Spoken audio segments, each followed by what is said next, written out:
Hello everyone, welcome to GATE Academy. इसके पहले कि हम स्टार्ट करें हमारे कंटेंट को, मैं थोड़ा सा एक्सपोजर आपको गेट एकेडमी के जो कोर्सेस अवेलेबल है गेट पीजीजी सीआरटी के और उसके अलावा पब्लिकेशन बुक के, उन सारी चीज़ों का थोड़ा सा आइडिया दे दूं ताकि जो भी स्टूडेंट इसको ऑप्ट करना चाहे उसको कहाँ से ऑप्ट करना है, कहाँ से उसको डील करना है, कहाँ से पूरा हाइलाइट्स इसके मिल पाएंगे, वो सारी बातें मैं आपको बता देता हूँ। तो हमारे पास कोर्स जो अवेलेबल है गेट 23-24 एस्पिरेंट्स के लिए ईसीडब्ल्यू आईएन, जिस पर्टिकुलर ब्रांचेस को मैं डील करता हूं। सबसे पहला है कि हमारे पास लाइव क्लासरूम प्रोग्राम है। लाइव क्लासरूम प्रोग्राम मतलब आप फैकल्टी से घर बैठे मोबाइल के थ्रू लाइव इंटरेक्ट कर सकते हैं, लाइव उनके टीचिंग को एक्सपीरियंस कर सकते हैं। तो ये बहुत ही गजब का कोर्स है। इसमें आपको ऑनलाइन क्लासरूम मिलेगा, ठीक है, और फीलिंग जो है वो ऑफलाइन की ही रहेगी। रिकॉर्डेड लेक्चर्स भी अवेलेबल होंगे। कई लोग ये सोचते हैं कि लाइव मिलेगा तो रिकॉर्डेड मिलेगा कि नहीं मिलेगा, रिकॉर्डेड भी मिलेगा। आप अपने डाउट्स को पूछ सकते हैं। डाउट्स पूछने के लिए ऐप या फिर आप यूज करते हैं चैट बॉक्स का, जो कि लाइव क्लासरूम प्रोग्राम का एक एडवांटेज है कि जब फैकल्टी डील कर रहा है आप चैट बॉक्स में अपने डाउट्स पूछ के फैकल्टी के साथ इंटरेक्ट कर सकते हैं। उसके अलावा फैकल्टी आपको अपने टेलीग्राम का लिंक भी देता है जहां पे आप फैकल्टी के साथ डायरेक्टली डाउट भी पूछ सकते हैं। ऑल रीडिंग कंटेंट जो अवेलेबल रहेंगे वो पीडीएफ के फॉर्म में या प्रिंटेड फॉर्म में अवेलेबल रहेगा, बेस्ड ऑन कि आपने प्रिंटेड फॉर्म के कोर्स को ऑप्ट किया है या फिर पीडीएफ के फॉर्म के कोर्स को ऑप्ट किया है। एसेंशियल, बेसिक और जीनियस जिसका नाम होता है, ठीक है। Available only on Android platform, ये अवेलेबल है एंड्रॉयड प्लेटफॉर्म में। सबसे इंपॉर्टेंट बात कि आपको इसके लिए ऐप डाउनलोड करना पड़ेगा, जो कि GATE Academy live classroom app के नाम से आपको गूगल प्ले स्टोर में मिल जाएगा। तो ये बेसिक हाईलाइट है आपके पास लाइव क्लासरूम प्रोग्राम का। उसके अलावा हमारा जो बेस्ट सेलिंग कोर्स है वो पेन ड्राइव कोर्स है। पेन ड्राइव कोर्स मतलब आपको पेन ड्राइव जो है वो आपके घर के एड्रेस पे सेंड कर दिया जाएगा गेट एकेडमी की तरफ से। ये रिकॉर्डेड कोर्स है, जो कि एक ऑनलाइन कोर्स है जो आप घर में बैठ के एक्सेस कर सकते हो। पेन ड्राइव में सारे कोर्सेज प्री अपलोडेड होते हैं। इसको आप एक्सेस करने के लिए एक बार आपको इंटरनेट की जरूरत पड़ेगी, उसके बाद आपको आपकी वैलिडिटी एक्सपायर होने तक कोई भी इंटरनेट की जरूरत नहीं पड़ेगी। इसमें भी जो आपको कोर्सेस मिलेंगे उसके प्रिंटेड बुक्स और पीडीएफ मिल जाएंगे, डिपेंड्स अपन आप किसको ऑप्ट करते हैं। तो ये सारे हाइलाइट्स यहाँ पे लिखा हुआ है, ठीक है। नेक्स्ट हम लोग बात करें कि जी ड्राइव कोर्स हमारे पास अवेलेबल है। जी ड्राइव का मीन्स है गूगल ड्राइव, जिसमें हम अपने पूरे कोर्सेज को जो कि रिकॉर्डेड फॉर्म में अवेलेबल होता है उसको अपलोड कर देते हैं, जिसको आप घर बैठे जी ड्राइव के थ्रू डाउनलोड कर सकते हैं। जिस समय तक आप कोर्सेज डाउनलोड कर रहे हैं तब तक आपको इंटरनेट की जरूरत पड़ेगी। एक बार कोर्स डाउनलोड हो गया तो आपको इंटरनेट की जरूरत नहीं पड़ेगी। एक्सेस के लिए कुछ मिनट्स के लिए आपको इंटरनेट की जरूरत पड़ सकती है। जब तक वैलिडिटी एक्सपायर नहीं हो जाता, आपने पूरे कोर्सेज को डाउनलोड करके रखा हुआ है तो आपको इंटरनेट की जरूरत नहीं पड़ेगी। तो ये भी एक ऑनलाइन है कोर्स और इसमें भी आपको सारे कंटेंट्स जो है वो आपको आपके जी ड्राइव फॉर्म में अपलोड करके आपके घर भेज दिया जाता है। तो घर भेज दिया जाता है इसका मतलब है कि प्रिंटेड फॉर्म अगर आपने ऑप्ट किया है तो आपके पास वो प्रिंटेड फॉर्म के जितने भी बुक्स है वो सारे भेज दिए जाते हैं। बाकी तो ऑनलाइन इंटरेक्शन जी ड्राइव का हो जाता है, ठीक है। तो ये जी ड्राइव कोर्स के बारे में हो गया। हम बात करें कि वीडियो ऑन डिमांड कोर्स, तो वीडियो ऑन डिमांड कोर्स जो है वो उसके लिए आपको एक ऐप की नीड पड़ेगी, जो कि गेट एकेडमी लर्निंग ऐप के नाम से आपके पास होना चाहिए, जो कि एंड्रॉयड मोबाइल में मिल जाएगा। गूगल प्ले स्टोर से आप डाउनलोड कर सकते हैं, ठीक है। इस कोर्स का ये खास बात ये है कि यहाँ पे आपको इंटरेक्शन करने के लिए इस ऐप के थ्रू आप अपने डाउट्स को पूछ सकते हैं फैकल्टी से, जहां पे आपको हमारे फैकल्टीज और सब्जेक्ट एक्सपर्ट जो है वो आपके डाउट्स कंटिन्यूसली क्लियर करते रहते हैं। तो वीओडी ये बहुत ही बढ़िया ऐप है, जैसे नेटफ्लिक्स होता है या फिर अमेजन प्राइम होता है उसी की तरीके का है, जिसमें सारे रिकॉर्डेड कोर्सेज प्री अपलोडेड रहते हैं और आपको इंटरनेट की जरूरत पड़ेगी कोर्स को देखने के लिए, ठीक। तो इसके आगे बढ़े तो हमारे पास जो कोर्स अवेलेबल है वो टैबलेट कोर्स अवेलेबल है। टैबलेट कोर्स की खास बात ये है कि इसमें आपको सैमसंग का गैलेक्सी टैबलेट प्रोवाइड कर दिया जाता है, जिसमें सारे कोर्सेस और जितने भी गेट एकेडमी के ऐप्स है सारे प्री अपलोडेड रहते हैं। कोर्स कंटेंट भी प्री अपलोडेड रहता है, ठीक है। तो tablet course will be delivered through Samsung Galaxy tab A. Wifi और सेल्यूलर इसमें अवेलेबल है। ऑल गेट एकेडमी ऐप्स जो है प्री अपलोडेड रहता है। Dedicated discussion and doubt portal manage by वही गेट एकेडमी लर्निंग ऐप, जिसके बारे में मैंने आपको बताया। डाउट पोर्टल वहीं से होता है। The course content will be exactly same as VOD course, but you do not need internet connection, जैसे मैंने वीओडी में बोला कि आपको इंटरनेट कनेक्शन की जरूरत पड़ेगी, यहां पे मैं हाईलाइट कर देता हूं कि आपको यहां पे इंटरनेट कनेक्शन की जरूरत नहीं पड़ेगी, ये खास बातें हैं। ठीक है, तो ये हो गया हमारा टैबलेट कोर्स। टैबलेट कोर्स का मतलब है सैमसंग गैलेक्सी टैब ए जो आपको सेंड किया जाता है, उसकी वजह से इसका नाम टैबलेट कोर्स है। ठीक है, और अगर मैं बताऊं कि गेट के जो कोर्सेस है वो बेसिकली 3 फॉर्म में अवेलेबल है, जो आपको www.gateacademy.co.in में मिलेगा। कौन कौन से course? PD, GD, VOD, tablet और लाइव क्लासरूम प्रोग्राम, ये 3 वेराइटीज में अवेलेबल है, बेसिक, एसेंशियल और जीनियस।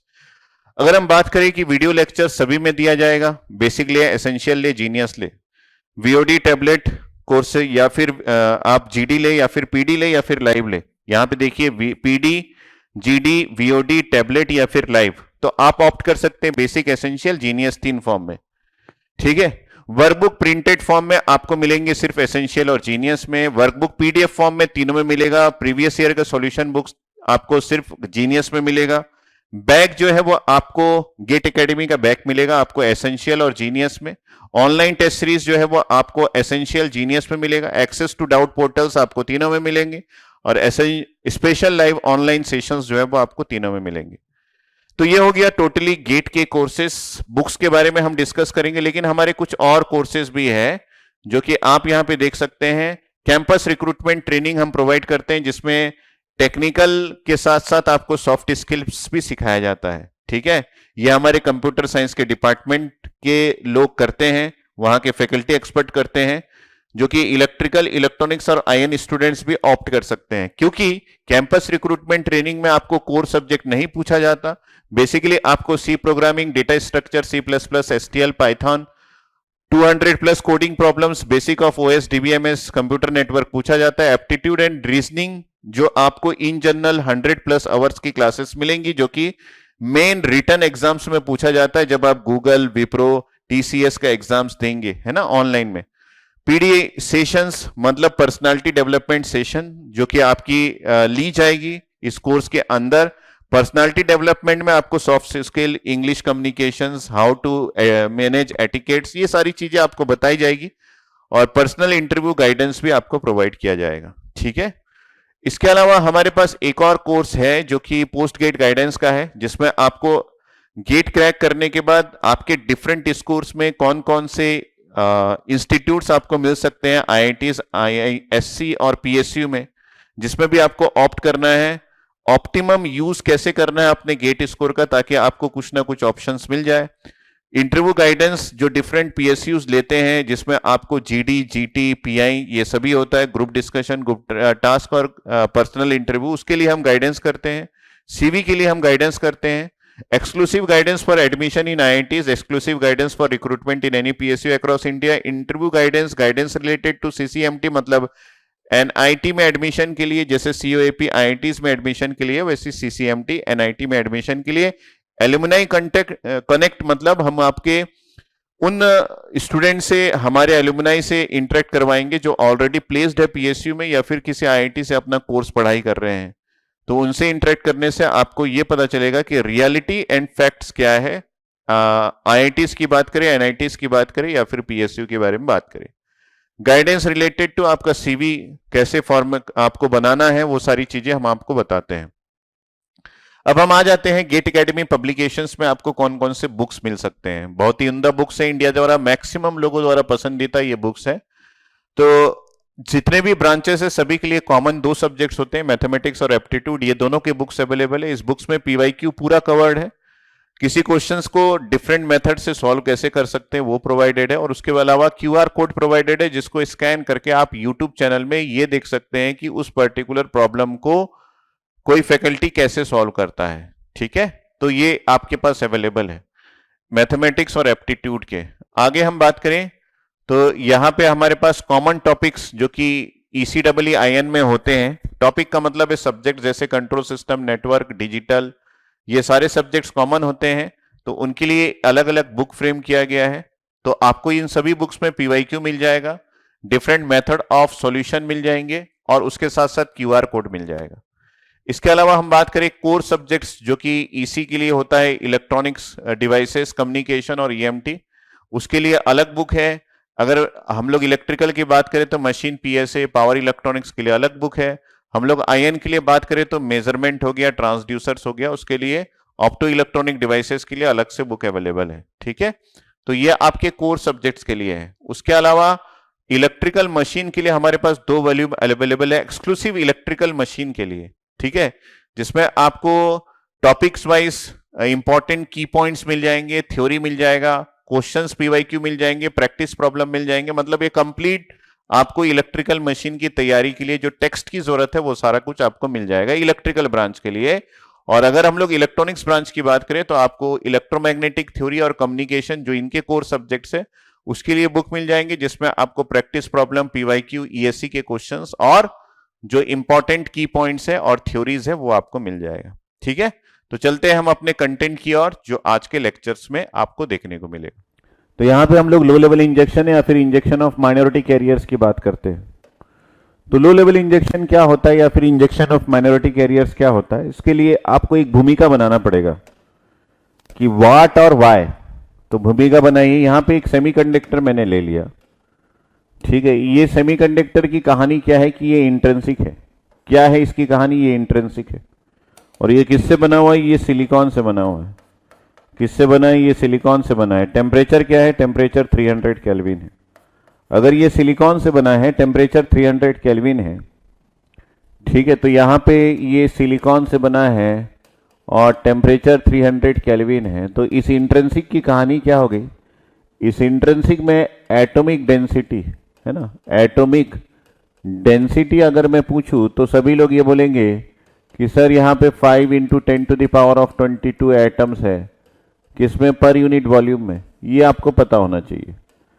फिर इस सेमीकंडक्टर में अगर हम लोग पूछे कि यहाँ पे फ्री इलेक्ट्रॉन्स का कंसंट्रेशन क्या है या फ्री इलेक्ट्रॉन्स की डेंसिटी क्या है, तो 1.5 × 10⁻10 पर सेंटीमीटर क्यूब जो है ये फ्री इलेक्ट्रॉन्स का कंसंट्रेशन है। अगर होल्स का कंसंट्रेशन पूछा जाए तो ये 1.5 × 10⁻10 पर सेंटीमीटर क्यूब इसके होल्स का कंसंट्रेशन है। इसका मतलब है 300 केल्विन में इसके पास ये सब चीजें थी। अब इसको मैंने डोपिंग कर दी। किससे डोपिंग कर दी? सर इसको आपने डोनर एटम से डोपिंग कर दी मान लीजिए। तो जब डोनर एटम इसके अंदर आया तो ये सेमीकंडक्टर जो है वो एन टाइप का बन गया। जब ये सेमीकंडक्टर एन टाइप का बन गया और सिलिकॉन ही है, इसका मतलब है इस सेमीकंडक्टर में कुछ कुछ चीजें बदल गई है। क्या क्या बदल गई है? अब उसी 300 केल्विन में यहां पे आपके पास 100% आयोनाइजेशन में इलेक्ट्रॉन्स का कंसंट्रेशन, किसकी बात कर रहे हैं? इलेक्ट्रॉन्स का concentration in n type at thermal equilibrium जो है वो कितना हो गया? जितना आपने डोनर एटम से डोपिंग किया। ठीक है, तो डोनर एटम्स की डोपिंग नहीं लिखते, यहां पे डायरेक्टली लिख देते हैं कि मान लीजिए डोनर एटम्स की डोपिंग एनडी है तो एनडी के बराबर हो गया। और minority concentration at thermal equilibrium पूछे तो ये Ni² डिवाइडेड बाय Nd के बराबर हो गया। ठीक है, हालांकि हमको पता है कि ये जो है ये कंसंट्रेशन इससे भी ज्यादा है, लेकिन यहां पे ये कंडीशन है कि Ni की वैल्यू बहुत लेस है Nd से। और हमको ये पता है कि ये जो माइनॉरिटी है ये टेम्परेचर पे डिपेंड करता है। अगर टेम्परेचर इंक्रीज होता है तो माइनॉरिटी कंसंट्रेशन भी बढ़ेगा। ये सारी कहानी आप मेरे मुंह से सुन चुके हैं और इतना आइडिया एक स्टूडेंट्स को होना चाहिए जो ईडीसी पढ़ने जा रहा है कि भाई इसके अंदर हलचल क्या चल रहा है, कौन कहां है और क्यों है, ये सभी आपको पता होना चाहिए। तो मैंने पूछा कि यहां पे सिलिकॉन के एटम्स है क्या? तो सिलिकॉन के एटम्स है क्या? तो यस ये है। यहां पे मैंने पूछा कि सिलिकॉन के आयोन्स है क्या?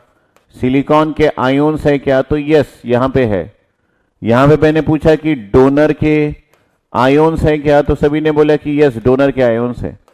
यहां पे मैंने पूछा डोनर के एटम्स है क्या? तो सभी ने बोला यहां पे डोनर के एटम्स भी है। ठीक है, ये सभी कुछ है। यहां पे मैंने पूछा कि फ्री इलेक्ट्रॉन्स है क्या? तो सभी ने बोला कि यस फ्री इलेक्ट्रॉन्स है।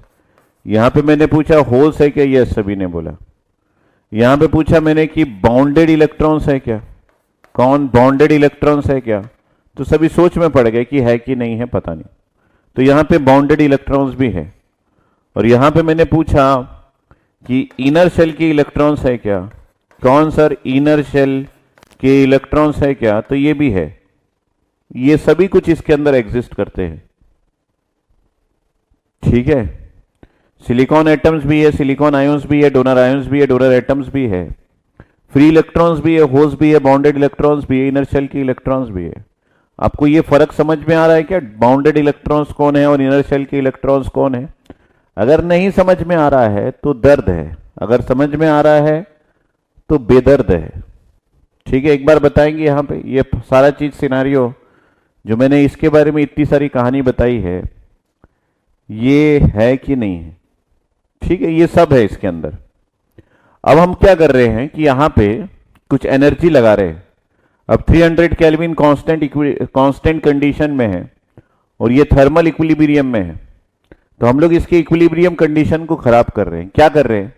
हम लोग किसी एक एड्ज पे, मान लीजिए ये रूम है और यहां पे मैंने पूरी लाइट बंद करके रखी हुई है, अंधेरा है, तो मैंने बोला कि किसी एक एड्ज पे हम लोग इसके उजाला डाल देते हैं। किस एड्ज पे? मैंने एक टॉर्च लिया यहां पे ऐसा करके और ये टॉर्च के लाइट को इधर लगा दिया।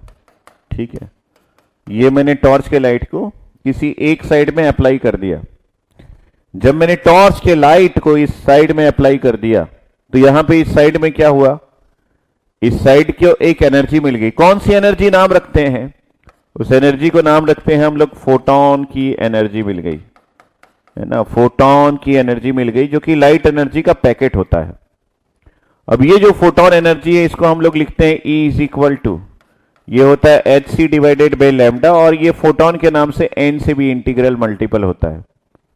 ये क्या है? कितने पैकेट्स आपने यहां पे यूज किए हैं लाइट के, तो ये पैकेट्स की वैल्यू अगर मैं 1 ले लूं, n की वैल्यू अगर मैं 1 ले लूं, तो आपका फॉर्मूला होता है hc डिवाइडेड बाई लैम्डा। ये बेसिक आइडिया है।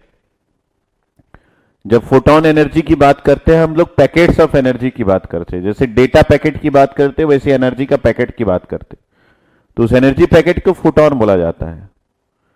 तो इस क्वांटिटी की एनर्जी को कितने टाइम्स आपने अप्लाई किया वो उसकी एनर्जी होती है। तो एक्चुअली में आपका एनर्जी जो है वो hc डिवाइडेड बाई लैम्डा है।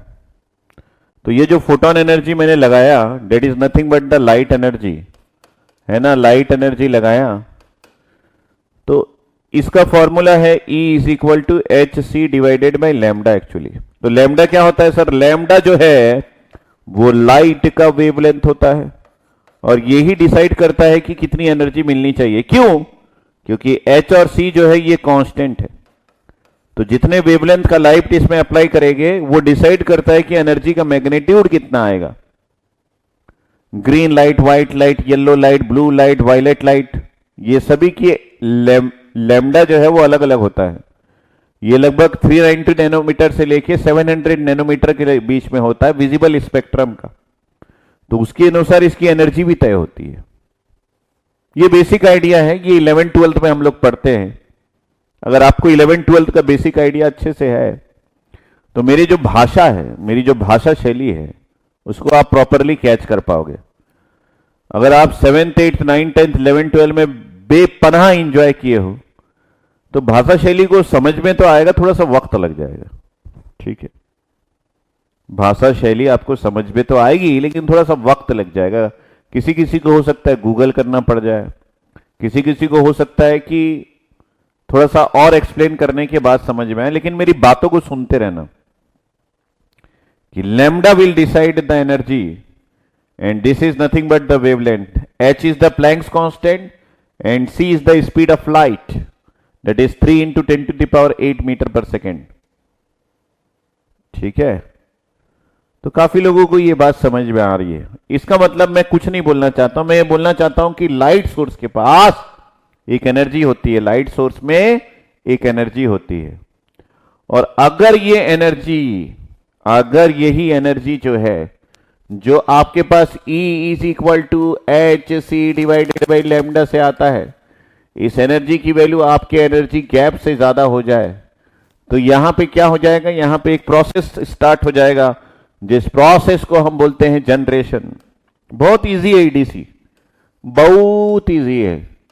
अगर आपने इसको समझ लिया तो आपको मजा आ जाएगा लाइफ में, आप नाज करोगे अपने आप पे कि मैंने इलेक्ट्रॉनिक्स ब्रांच लिया है और इतने अच्छे से मुझे समझ में आता है। अगर नहीं समझ में आएगा तो बोझ लगेगा। तो नहीं समझ में आया तो पूछो, यहां तो मैं अवेलेबल हूं। भारत माता की जय बोल रहे हैं सब लोग, ठीक है। तो अगर आपका एनर्जी जो है वो एनर्जी गैप से ज्यादा है तो यहां पे जनरेशन चालू हो जाएगा। क्योंकि जनरेशन के लिए, जनरेशन का मतलब क्या होता है, इसको हम एनर्जी बैंड डायग्राम से समझते हैं कि जनरेशन का मतलब ये होता है कि हमारे पास एक वैलेंस बैंड है, हमारे पास एक कंडक्शन बैंड है। देखो कितनी बार बनाता हूं दिन में मैं इसको, इसलिए मैं बोला कि ये बड़ा इंपॉर्टेंट है। ये ईवी है, ये ईसी है। यहां पे एनर्जी है in terms of electron volt और यहां पे डिस्टेंस है इन टर्म्स ऑफ सेंटीमीटर, और आपके पास यहां पे काफी सारे एनर्जी स्टेट्स है और इन एनर्जी स्टेट्स में पड़े हुए हैं इलेक्ट्रॉन, सोए पड़े हैं। और अगर इनको एनर्जी मिल जाए, कितनी एनर्जी इनको चाहिए सर, इनको एनर्जी गैप के बराबर की एनर्जी चाहिए। तो यहां से यहां तक जो गैप है इसको हम किस नाम से जानते हैं, इसको हम एनर्जी गैप के नाम से जानते हैं। और ये जो एनर्जी गैप है ये कितना होता है, ये लगभग 1 इलेक्ट्रॉन वोल्ट होता है। अगर किसी इलेक्ट्रॉन को, जो यहां पड़े हुए हैं इस इलेक्ट्रॉन को, इस एनर्जी गैप से ज्यादा एनर्जी मिल जाए तो ये जो है ये कंडक्शन बैंड में चले जाते हैं। जब ये कंडक्शन बैंड में चले जाते हैं तो यहां पे इलेक्ट्रॉन और होल का पेयर जनरेट हो जाता है। तो ये कहां पे हो रहा है, एक्चुअली उसके अंदर हो रहा है। ये तो एनर्जी गैप में हम लोगों ने एनर्जी बैंड डायग्राम में दिखाया। तो ये जो प्रोसेस है, इस प्रोसेस को हम क्या बोलते हैं, this process is known age generation. ये प्रोसेस क्या कहलाता है, ये प्रोसेस हमारा जनरेशन का प्रोसेस कहलाता है। ये हमारा जनरेशन है और जनरेशन में हमको एनर्जी की नीड पड़ती है, एनर्जी नीडेड होती है, नीडेड ये जरूरत पड़ती है और इससे हमको एक इलेक्ट्रॉन होल का पेयर मिलता है। EHP मतलब होता है इलेक्ट्रॉन होल का पेयर।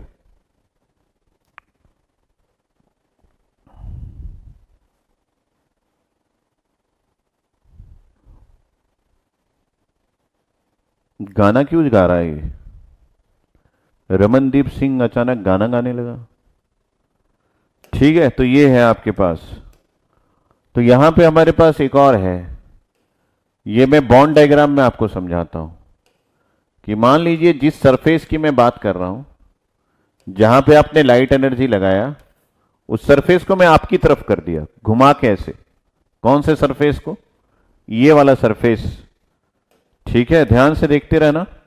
यहां पे एक सरफेस था ये वाले, तो ये जो सरफेस है इस सरफेस को मैं घुमा के आपकी तरफ कर दिया। तो जब घुमा के आपकी तरफ किया तो ये सरफेस जो है वो कुछ इस तरीके से दिखने लगा। ठीक है, और यहां पे हमारे पास इलेक्ट्रॉन्स है, यहां पे हमारे पास जो है वो इलेक्ट्रॉन्स है, ऐसे ऐसे ऐसे ऐसे ऐसे ऐसे। इसके इनर शेल्स में भी इलेक्ट्रॉन्स है जिसको हम लोग नहीं दिखा रहे हैं, सिर्फ आउटर शेल के इलेक्ट्रॉन्स दिखा रहे हैं। ये बात आपको समझ में आनी चाहिए अगर आपने मेरे से पढ़ा है तो। इनर शेल के इलेक्ट्रॉन्स को हम नहीं दिखा रहे हैं, सिर्फ आउटर शेल के इलेक्ट्रॉन्स को दिखा रहे हैं। ये वही इलेक्ट्रॉन्स है जो यहां पे एग्जिस्ट कर रहे हैं। अब यहां पे हम लोगों ने एक कोवलेंट बॉन्ड बना दिया। ये लीजिए, ये कोवलेंट बॉन्ड है, ये कोवलेंट बॉन्ड है, ये कोवलेंट बॉन्ड है, ये कोवलेंट बॉन्ड है, covalent bond, covalent bond, covalent bond, इतने सारे हैं। ठीक है, और ये सभी इलेक्ट्रॉन्स इसके अंदर है। ऐसा नहीं कि यहां पहले से कोई फ्री इलेक्ट्रॉन नहीं है, यहां पहले से फ्री इलेक्ट्रॉन है क्योंकि ये 300 केल्विन के टेम्परेचर में है। ठीक है, तो यहां पे कुछ इलेक्ट्रॉन्स पहले से अवेलेबल था जो कि 300 केल्विन के टेम्परेचर में था, मतलब कंडक्शन बैंड में कुछ इलेक्ट्रॉन्स है। ठीक है, तो पहले से कुछ इलेक्ट्रॉन्स था। फिर मैंने क्या किया, इसी सरफेस पे एक लाइट सोर्स लगा दिया। कैसे, मैंने एक टॉर्च लिया, मान लीजिए इस तरीके से, ये मैंने एक टॉर्च लाइट लिया और उसके बटन को ऑन कर दिया। तो ये टॉर्च लाइट यहां पे रोशनी फेंका, ये अपने एरिया में पूरा रोशनी ही रोशनी कर दिया। और ये टॉर्च लाइट से जो एनर्जी मिल रही है, अगर ये एनर्जी गैप से ज्यादा है तो ये जो इलेक्ट्रॉन से ये इलेक्ट्रॉन होल पेयर को जनरेट कर देंगे। तो ये इलेक्ट्रॉन जो है वो बाहर आ गया इंटर एटॉमिक स्पेस में, और इसके पीछे, अपने पीछे एक होल छोड़ के चला गया। पहले से होल्स अवेलेबल थे और कुछ नए होल्स भी आ गए। मेरी बात समझ पा रहे होंगे आप लोग। पहले से कितने अवेलेबल थे, 1.5 × 10⁻⁻10, और कुछ नए होल्स भी आ गए। डिपेंड्स अपन आपने लाइट एनर्जी कितने देर तक लगाई, क्यों लगाई, कैसे लगाई।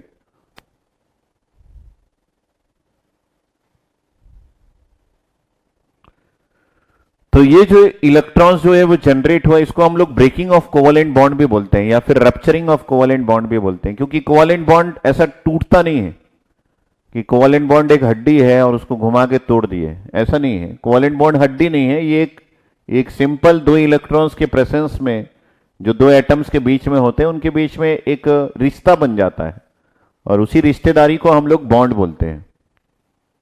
तो यहां पे कोवेलेंट बॉन्ड है, अगर कोई एक इलेक्ट्रॉन चला गया तो वो बॉन्ड जो है वो रहता नहीं है, रिश्तेदारी टूट जाती है, जिसको हम लोग रैप्चरिंग या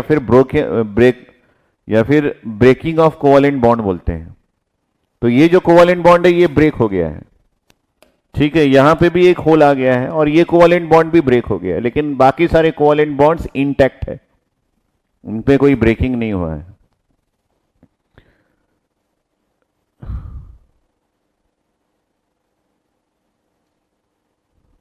सर इक्वेशन मतलब EQ कहां लिखा है मैंने?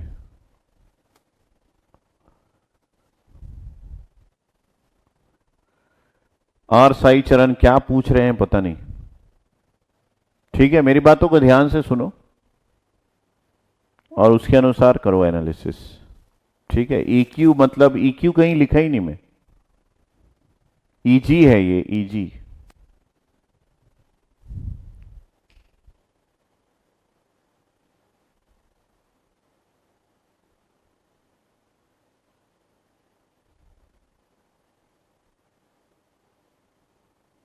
अरे कॉमन सेंस तो लगाओ, ये पहली बार थोड़ी लिखा हूं यार, डॉक्टर साई चरण। This is not your first class. पहले दिन ये पूछते तो भी चलता यार, मतलब भांग वांग खा के पढ़ते हो क्या आप लोग? सर चाय पीने की बदले ना मैं थोड़ा सा भांग खा लिया और उसके बाद बैठा झम होके, ऐसा तो नहीं है भाई, है ना। एकदम छोटे बच्चे से जैसे EG को EQ पढ़ दे रहे हैं, जबकि इसको हम लोग फाइंड आउट भी कर चुके हैं, इक्वेशन फाइंड आउट कर चुके हैं। मतलब हर क्लास में उसके बारे में बताता हूं, उसके बाद भी वही मेरी मुर्गी की एक टांग।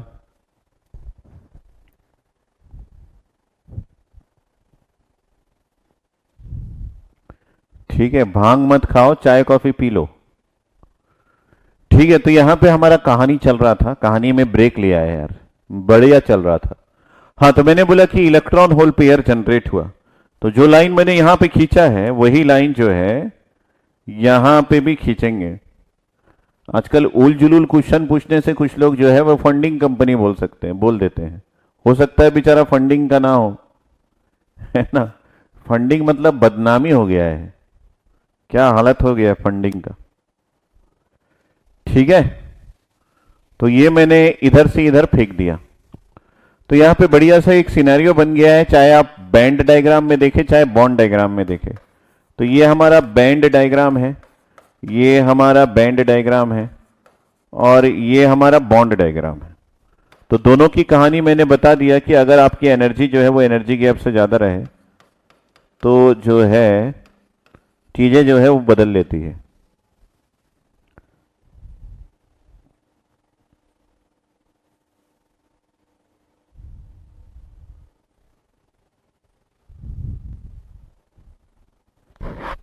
ठीक है, तो ये कहानी है।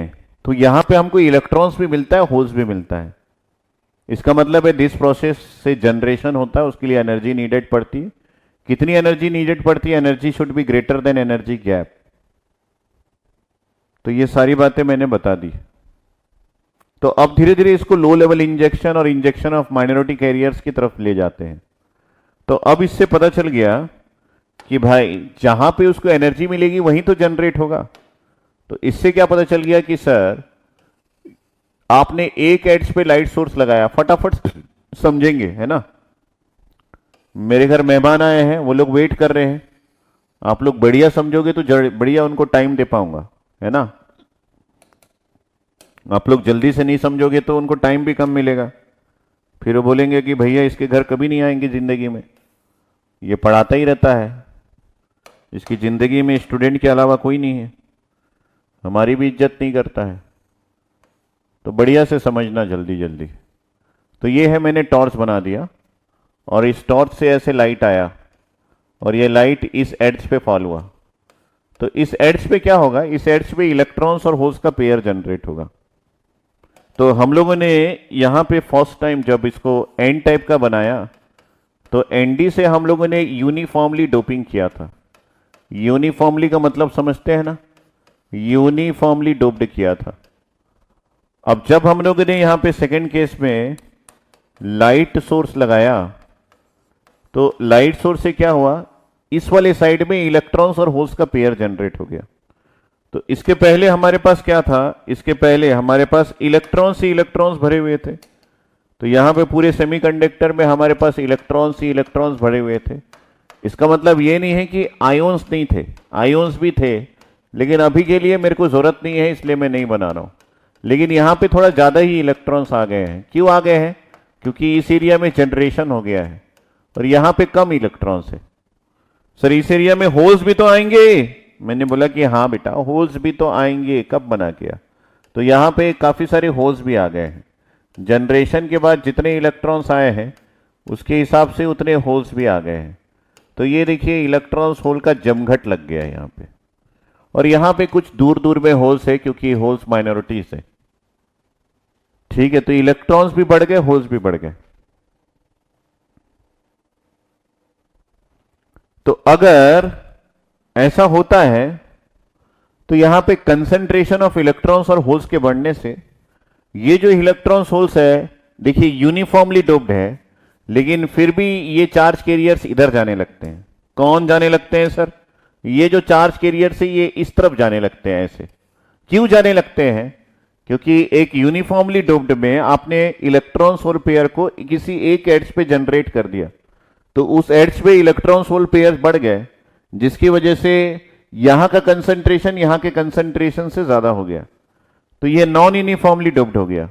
क्या बोलना चाह रहे हैं, अब ये बोलना चाह रहा हूं कि आफ्टर एप्लीकेशन ऑफ लाइट, है ना, तो यहां पे थर्ड पॉइंट लिखें, when light source is illuminated, when light is illuminated. देखो ये सब विजुअलाइजेशन है। Illuminated, illuminated, illuminated, when light is illuminated at the edge of semiconductor, the concentration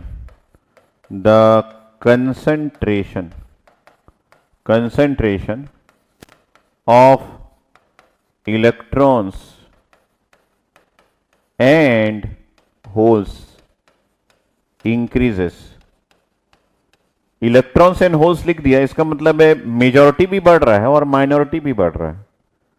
तो एक एन टाइप के सेमीकंडक्टर में आपके पास इलेक्ट्रॉन्स क्या है सर, इलेक्ट्रॉन्स जो है वो मेजॉरिटी है, ओके बेटा, और होल्स क्या है, होल्स जो है वो माइनॉरिटी है, माइनॉरिटी भी बढ़ रहा है। ठीक है, अब ध्यान से समझना, आगे की स्टोरी बहुत इंटरेस्टिंग है। क्यों, क्योंकि आगे जो पता चलने वाला है वही इसका मेन है। तो यहां पे मैंने x1 ले लिया, यहां पे मैंने x2 ले लिया, 2 पॉइंट्स में 2 चीजें ले ली। अब आप देखिए कि यहां पे आपने मेजॉरिटी को भी बढ़ाया, माइनॉरिटी को भी बढ़ाया, दोनों को बढ़ाया। लेकिन मैं एक बात बोलना चाहता हूं। क्या बोलना चाहते हैं, मैं बोलना चाहता हूं कि आपके पास यहां पे परसेंटेज इंक्रीमेंट जो माइनॉरिटी का हुआ है, परसेंटेज इंक्रीमेंट, ध्यान से सुनते रहेंगे, increment in minority, percentage increment in minority is very much greater than, ये मेन पॉइंट है, greater than, very much greater than, यहां पे लिख दिए मेजॉरिटी से बहुत ज्यादा है। सर वो कैसे, देखिए आपके पास एक बकेट है, ठीक है, ये एक मुहावरे पे डिपेंड है। कौन सा मुहावरा? ऊंट के मुंह में जीरा या समुद्र में एक बूंद पानी। तो यहां पे आपके पास बकेट है और इसमें पानी पानी भरा हुआ है, और आपने क्या किया, आपने एक ड्रॉप और पानी डाल दिया। तो एक ड्रॉप और पानी डाल दिया, कोई इसको फर्क पड़ा क्या? नहीं, नहीं पड़ा। ये पहले से ही डोनर एटम से डोप था, मतलब ये एन टाइप का सेमीकंडक्टर था, और आपने थोड़े इलेक्ट्रॉन्स को और बढ़ा दिए, इसको कोई फर्क नहीं पड़ा। इक्वेशन से भी बताऊंगा। लेकिन मान लीजिए आप पानी के बदले यहां कुछ और डाल दीजिए, मान लीजिए कोई कलर डाल दीजिए, पिंक कलर डाल दीजिए। तो ये जो कलर है, ये कलर को ना आप इसके अंदर ट्रेस कर पाओगे, कभी डाल के देखना। तो आपको ये दिखेगा कि भैया इस कलर का इसके अंदर बहुत ज्यादा धीरे धीरे धीरे धीरे ये फैलता रहता है, धीरे धीरे दिखेगा, ऐसे फैलेगा, ऐसे ऐसे फैलेगा, और ये पूरी जगह धीरे से फैलेगा, और थोड़ी देर बाद ये पूरा पिंक हो जाएगा। तो ये जो ऐड किए, ये क्या है? ये मेजॉरिटी है, ये मेजॉरिटी है। अभी मैथमेटिकली भी प्रूफ करेंगे। और ये जो है ये माइनॉरिटी है। तो माइनॉरिटी का एक ड्रॉप भी आपको इसके अंदर चेंज दिखाएगा, लेकिन मेजॉरिटी का एक ड्रॉप आपके अंदर, इसके अंदर कोई बदलाव शो नहीं करता है। जो चीजों को ऑब्जर्व करना अच्छे से जानते हैं ना, वो एनालॉजी क्रिएट करना और एनालॉजी को समझना अच्छी तरह से जानते हैं। सर मैं तो घर में बुद्ध टाइप का बैठे रहता हूं, मैं तो चीजों को ऑब्जर्व ही नहीं करता। अगर आप बुद्ध टाइप के बैठे रहते हो तो इंजीनियरिंग बहुत टफ हो जाएगा। ठीक है, आपको ना एक क्रिएटिव माइंड, एक एनालिटिकल माइंड, चीजों को ऑब्जर्व करना, लोगों को देखना, लोगों को समझना, कोई भी हरकत घर में हो रही है तो वो क्यों हो रही है, किस लिए हो रही है, इन सब समझने, देखने, ऑब्जर्व करने और सोचने की काबिलियत अगर है तो you are going to be a great engineer. आप एक गजब इंजीनियर बनने वाले हैं। अगर सर ये क्वालिटी नहीं है तो क्या करें? डेवलप कर सकते हैं, कि कोई चीजें उम्र के साथ डेवलप होती है। सर अभी तक तो मैं बैठे ही रहता हूं, मेरे को यही नहीं पता कि चाय कैसे बनता है, मेरे को यही नहीं पता कि रोटी कैसे बनती है, मेरे को यही नहीं पता कि गैस कैसे जलता है, गैस के सिलेंडर में सॉलिड होता है कि लिक्विड होता है कि गैस होता है, यही मेरे को नहीं पता। अमित कुमार मिश्रा, सर मेरे को 26 क्वेश्चन समझ नहीं आया, लास्ट में बता देना सर, एक बार सॉल्व मत करना सर, बस स्टेटमेंट समझा देना। 26 क्वेश्चन गए, बीते दिन हो गए। ठीक है, आपको भेज दूंगा, समझ लेना उसको। ठीक है, तो यहां पे मैं आपको सारी चीजें बता दिया। तो अब मेरे पास जो है ये आइडिया हो गया कि percentage increment in minority is very much greater than majority. अब देखिए यहां पे 2 पॉइंट्स है। ठीक है, मैंने बोला कि ये और ये दोनों पॉइंट्स है, और यहां पे इलेक्ट्रॉन्स का कंसंट्रेशन बहुत ज्यादा है। तो इस पॉइंट पे इलेक्ट्रॉन्स का कंसंट्रेशन को मैं लिख देता हूं कि मान लीजिए यहां पे इलेक्ट्रॉन्स का कंसंट्रेशन जो है वो N2 है, और यहां पे इलेक्ट्रॉन्स का कंसंट्रेशन N1 है। ठीक है, सिमिलरली यहां पे भी होल्स का कंसंट्रेशन है, यहां पे भी होल्स का कंसंट्रेशन है, यहां पे होल्स का कंसंट्रेशन P1 है, और यहां पे होल्स का कंसंट्रेशन P2 है। अब जब कंसंट्रेशन डिफरेंस हुआ तो इसके अंदर dN/dx भी क्रिएट हुआ, इसकी वैल्यू भी नॉन जीरो है, और dP/dx भी क्रिएट हुआ, इसकी भी वैल्यू नॉन जीरो है। dN/dx भी क्रिएट हुआ और dP/dx भी क्रिएट हुआ। दोनों की वैल्यू जो है वो नॉन जीरो है, दोनों की वैल्यू जो है नॉन जीरो है। ये 26 क्वेश्चन वाला इतना मैसेज, 26वां क्वेश्चन क्या था यार?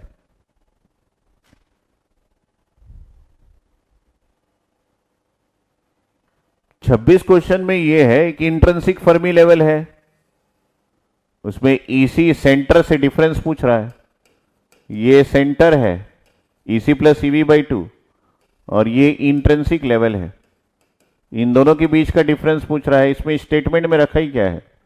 इन दोनों का डिफरेंस जो है वो इस इक्वेशन से फाइंड आउट होगा। तो यहां पे इन दोनों का डिफरेंस फाइंड आउट किया, सेंटर से इंट्रिंसिक पोजीशन में क्या डिफरेंस है। ये कब आएगा? जब भी इफेक्टिव मास में अंतर होगा तभी आएगा। इसके बारे में तो पूरी कहानी बता चुका हूं। अमित कुमार मिश्रा, मिश्रा जी, ये बड़ा ही नॉर्मल क्वेश्चन है।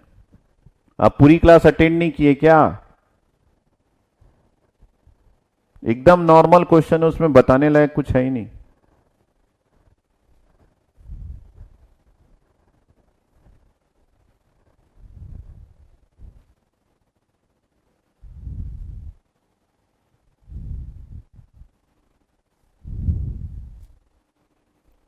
ऋषिन राय बोल रहा है फंडिंग कंपनी का है। नहीं, वो बहुत देर से पूछ रहा है, इसमें पता नहीं बताने को क्या बच गया है। ये सेंटर है, ये इंट्रिंसिक पोजीशन है, इन दोनों का डिफरेंस फाइंड आउट करोगे तो इंट्रिंसिक और इसमें डिफरेंस निकल जाएगा। तो सेंटर और इंट्रिंसिक में इन जनरल डिफरेंस नहीं होता है, लेकिन इफेक्टिव मास में अंतर होगा तभी ये डिफरेंस आता है। इसमें बताने लायक कुछ है थोड़ी।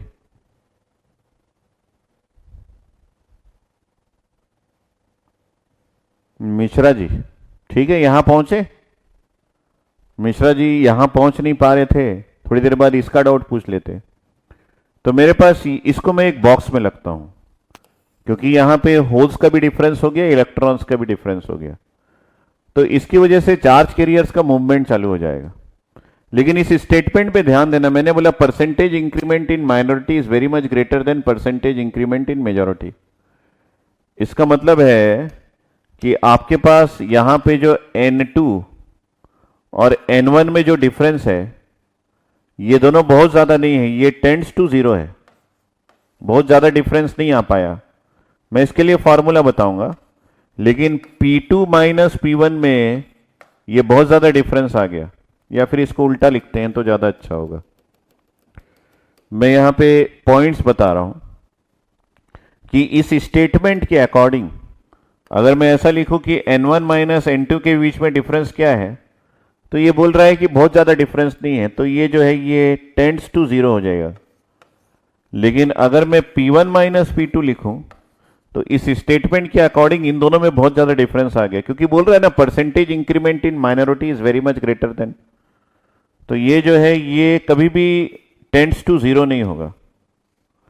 इसका मतलब है ये जो मैंने इक्वेशन लिखा है, इसमें ये वैल्यू जो है वो अप्रोक्सीमेटली इक्वल टू जीरो हो सकती है, लेकिन ये वैल्यू जो है ये कभी भी जीरो के बराबर नहीं होगी इसी स्टेटमेंट के अकॉर्डिंग। ठीक है, हम इस स्टेटमेंट को मैथमेटिकली प्रूफ करेंगे। तो इसके अनुसार अगर मैं लास्ट स्टेटमेंट को इंपॉर्टेंस दूं तो मेरे पास dn बाई dx की value approximately equal to zero है। इसका मतलब है इलेक्ट्रॉन्स का मूवमेंट अंदर की ओर होना पॉसिबल नहीं है। क्यों? क्योंकि इलेक्ट्रॉन्स का डिफ्यूजन नहीं हो पाएगा। क्यों इलेक्ट्रॉन्स का डिफ्यूजन नहीं हो पाएगा? क्योंकि इलेक्ट्रॉन्स में change in concentration with respect to change in distance zero है, लेकिन यहां पे होल्स का डिफ्यूजन पॉसिबल है। यही इंपॉर्टेंट बात है। इसलिए यहां पे टॉपिक का नाम भी क्या है देखिएगा, इंजेक्शन ऑफ माइनॉरिटी कैरियर्स।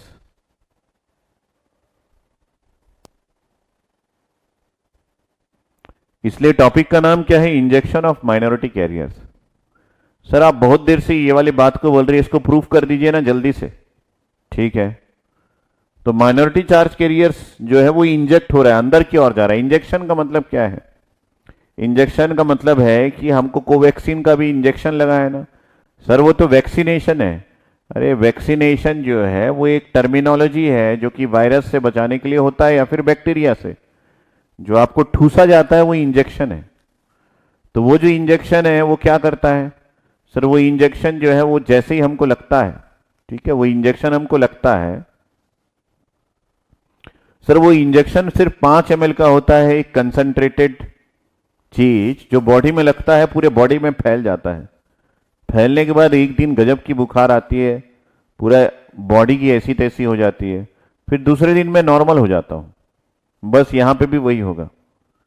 ठीक है, अब आप ध्यान से देखना, मैं आपको यहां पे ये प्रूफ करूंगा सबसे पहले कि परसेंटेज चेंज या फिर increment in change in majority जो है is very much less than percentage change in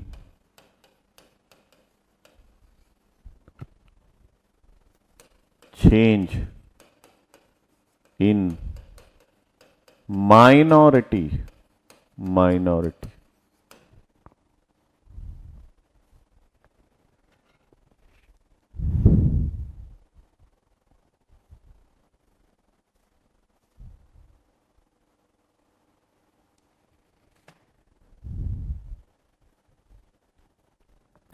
ठीक है। तो मान लीजिए मेरे पास एक सेमीकंडक्टर है ऐसा, और यहां पे मेरे पास पूरे सेमीकंडक्टर में यूनिफॉर्मली डोप्ड है। इसका मतलब है अगर मैं यहां पे डोनर एटम्स की बात करूं तो यहां पे 100% सेंटीमीटर क्यूब है। यहां पे बात करूं तो यहां पे भी आपके पास 100 सेंटीमीटर क्यूब है, और यहां पे बात करूं तो यहां पे भी मेरे पास 100 सेंटीमीटर क्यूब है। पूरी जगह सेम है, ये यूनिफॉर्म है। लेकिन जब मैंने लाइट सोर्स यहां से लगाया तो ये जो एरिया है यहां पे +10 सेंटीमीटर क्यूब का इंक्रीमेंट हो गया। सिर्फ इसी जगह पे थोड़े से बढ़ गए। तो ये जो थोड़े से बढ़ गए इसको मैं डेल्टा एन डी के नाम से लिख देता हूं। मतलब एक डेल्टा एन डी जो है वो लाइट सोर्स अप्लाई करने से आ गए, और आपके पास एन डी जो है वो पहले से अवेलेबल था। तो अगर मैं यहां पे परसेंटेज चेंज की बात करूं जो कि एनडी में हुआ है, तो इसको मैं ND plus delta ND minus original value that is ND divided by original value into 100% ऐसा लिखूंगा। ठीक है। तो अगर इसमें 100 थे, ठीक है, अगर इसमें 100 थे, एग्जाम्पल ले रहा हूं, और 10 बढ़ गए, माइनस में यहां पे 100 कर दिया, इंटू 100% कर दिया, डिवाइडेड बाय 100 हो गया। तो यहां पे हो गया 110 माइनस 100 डिवाइडेड बाय 100 इंटू 100%। तो यहां पे हो गया 10, ये 100 कैंसल। 10% का इंक्रीमेंट हुआ है। 10% का इंक्रीमेंट हुआ है किसमें? मेजॉरिटी में। अब यहीं पे हम लोग माइनॉरिटी की भी बात करें तो आपको एक बात और ध्यान रखना है कि जितने इलेक्ट्रॉन्स मिलते हैं उतने ही होल्स मिलते हैं, इसलिए इस इलेक्ट्रॉन होल पेयर नाम रखा गया। तो यहां पे मैं माइनॉरिटी की बात करूं तो मेरे पास P इन N ये कितना था? ये मान लीजिए मेरे पास 10 था पहले, और इंक्रीमेंट होने के बाद डेल्टा P इन N कितना हो गया? और 10 बढ़ गया। क्यों 10 बढ़ा? क्योंकि जितना आपको डेल्टा इलेक्ट्रॉन्स मिलता है, इलेक्ट्रॉन्स की वैल्यू जितनी बढ़ती है उतने ही होल्स की वैल्यू भी बढ़ती है। ये एक बहुत इंपॉर्टेंट कंसेप्ट है। कब? जनरेशन में। इसलिए हम लोग इलेक्ट्रॉन्स होल पेयर की बात करते हैं। तो अगर आपको इलेक्ट्रॉन्स जो है वो 10 मिला है तो यहां पे होल्स भी आपको 10 ही मिलेगा। तो पहले से कितने थे? पहले से 10 थे, जिसको आप Pn0 से लिख सकते थर्मल इक्विलिब्रियम में। लाइट सोर्स लगाने से और 10 मिल गए। तो यहां पे मैं अगर माइनॉरिटी का कैलकुलेशन करूं तो माइनॉरिटी का परसेंटेज चेंज अगर मैं फाइंड आउट करूं तो यहां पे ये 10 थे पहले और 10 बढ़ गए, minus original value divided by 10 into 100%। तो ये आपका चेंज हो गया। न्यू वैल्यू ये old value divided by old value into 100%। तो परसेंटेज चेंज कैसे फाइंड आउट करते हैं? New value minus old value जो पहले से था डिवाइडेड बाय ओल्ड वैल्यू। कई लोग पूछेंगे इसलिए मैं अभी से बता दे रहा हूं, इंटू 100%। ये परसेंटेज चेंज कैलकुलेट करने के लिए यूज किया जाता है। ठीक है। तो यहां पे ये कितना हो गया? सर ये हो गया 10 minus 10 divided by 10, 10 divided by 10, मतलब ये कितना हो गया? ये 100% का इंक्रीमेंट हुआ है। तो इससे हमको पता चल गया कि माइनॉरिटी में 100% का इंक्रीमेंट हुआ है और मेजॉरिटी में मात्र 10% का इंक्रीमेंट हुआ है। मतलब यहां से यहां मेजॉरिटी को कंपेयर करें तो बहुत कम चेंज है, लेकिन यहां से यहां माइनॉरिटी को कंपेयर करें तो बहुत ज्यादा चेंज है, इसलिए मैंने लिखा यहां पे change in majority tends to zero, DN की वैल्यू यहां पे जीरो हो जाएगी। तो ये क्या है, ये आपका डीएन है, और ये क्या है, ये डीपी है। डीपी की वैल्यू नॉन जीरो होगी। इसका मतलब है होल्स का कंसंट्रेशन में बहुत ज्यादा डिफरेंस है, इसलिए होल में डिफ्यूजन चालू हो जाएगा और होल्स इसके अंदर बहने लगेगा। ये किस टाइप का सेमीकंडक्टर है, ये एक्चुअली एन टाइप का सेमीकंडक्टर है, और इसमें अंदर की ओर कौन बह रहा है, जा रहा है, ये होल्स जा रहा है। क्यों जा रहा है, क्योंकि होल्स में डिफ्यूजन हो रहा है। इलेक्ट्रॉन्स में क्यों नहीं हो रहा है, क्योंकि इलेक्ट्रॉन्स में चेंज बहुत कम है, और वो चेंज की वैल्यू टेंड्स टू जीरो है।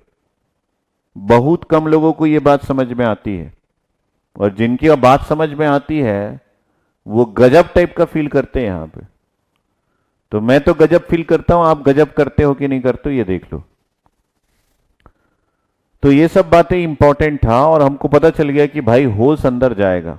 अगर होल्स अंदर की ओर जाएगा तो डेफिनेटली होल्स का डिफ्यूजन होगा। यस,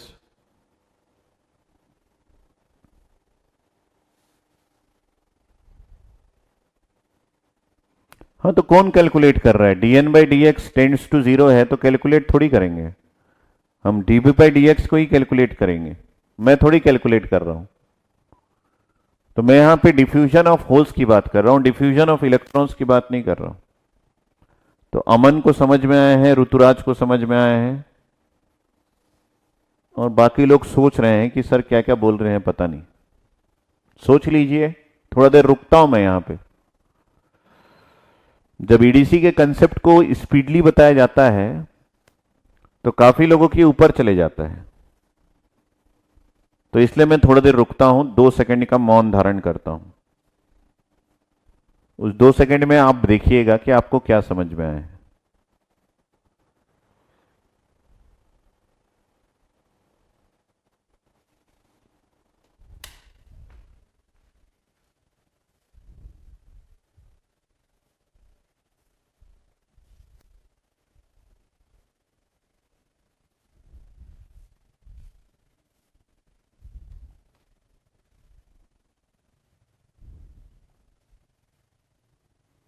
न्यू वैल्यू में माइनॉरिटी में 10 प्लस 10 इसलिए है क्योंकि माइनॉरिटी पहले से 10 था, और इसमें 10 का इंक्रीमेंट हुआ क्योंकि मेजॉरिटी में भी 10 ही का इंक्रीमेंट हुआ। मेजॉरिटी कौन है, इलेक्ट्रॉन्स। तो यहां पे क्या हुआ, जनरेशन। जनरेशन में जितना आपको इलेक्ट्रॉन्स मिलता है उतना ही होल्स मिलता है। ये 10 जो है ये मैंने एज्यूम किया, जैसे यहां पे मैंने 100 एज्यूम किया, तो यहां पे 10 को एज्यूम किया। उसके बाद 10 जो बढ़ा वो इसलिए बढ़ा क्योंकि यहां पे भी आपने 10 को बढ़ाया है। तो जनरेशन में इलेक्ट्रॉन्स और होल्स पेयर मिलता है, ये एज्यूम किया था भाई मैं। मेजॉरिटी में भी एज्यूम किया था 100, ये एग्जाम्पल की तरह एज्यूम किया मैंने, तो कोई बड़ी बात नहीं है। तो न्यू वैल्यू कितनी होगी, 10 पहले से था और 10 और बढ़ गया, 10 प्लस 10। और ओल्ड वैल्यू कितना है, 10 पहले से था, डिवाइडेड बाय ओल्ड वैल्यू। किस भारतीय को समझ में नहीं आया है?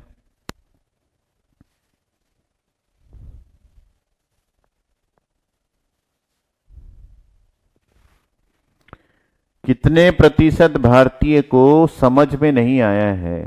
एजम्पशन तो लोग, ये सब मेरी क्रिएटिविटी है भाई। सर ये सब आप कहां से निकाले हो, सर बुक में तो नहीं दिया रहता है। भाई मैं क्रिएट किया हूं, आई एम ए क्रिएटर। मैंने बोला ना, आपके मस्तिष्क में थोड़ा सा स्पेस क्रिएट करने के लिए रखना पड़ता है,